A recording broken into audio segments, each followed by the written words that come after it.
Another big wins. Kendrick Lamar ameshinda tuzo ya BET kipengele cha msanii bora wa kiume wa hip hop kwa mwaka 2026. Amemkalisha Drake Idris, The Champagne Papi, amemkalisha A$AP Rocky, Pretty Flaco, amemkalisha The Cockman, The Baby, amemkalisha T.I., amemkalisha My Dog, Don't Talk.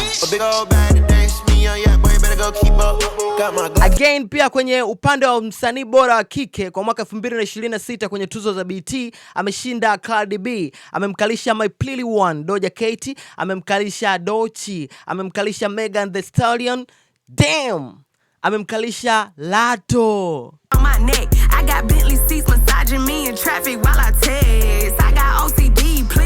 Yes, bana, usiku wa kuamkia leo imefanyika moja kati ya hafla kubwa sana kwenye kiwanda cha burudani duniani kote baada ya kufanyika hafla ya ugawaji tuzo za BET au vipi kwa mwaka 2026 ambapo tumeshuhudia mastaa kibao sana ambao wametokea pale kwenye ugawaji wa hafla hiyo wa tuzo za BET kwa mwaka 2026 zilizofanyika kwenye ukumbi wa Peacock Theater au LA Live Complex uliopo LA, Los Angeles, California nchini Marekani. Sasa mwaka huu zimekuwa tuzo ambazo zimekuwa na burudani heavy, mshikaji wangu. Tumeshuhudia performance, wanasema nini, appearance ya wasanii, namna ambavyo wamedrip kinyamwezi kabisa, na kimekuwa kitu bora kuwahi kutokea katika tuzo zingine zote ambazo zimewahi kufanyika miaka ya nyuma. Nataka nikupe sehemu ya nini tuseme, hotuba au furaha ambayo alikuwa nayo rapper Cardi B baada ya kuitwa kama mshindi wa tuzo ya BET kwa mwaka 2026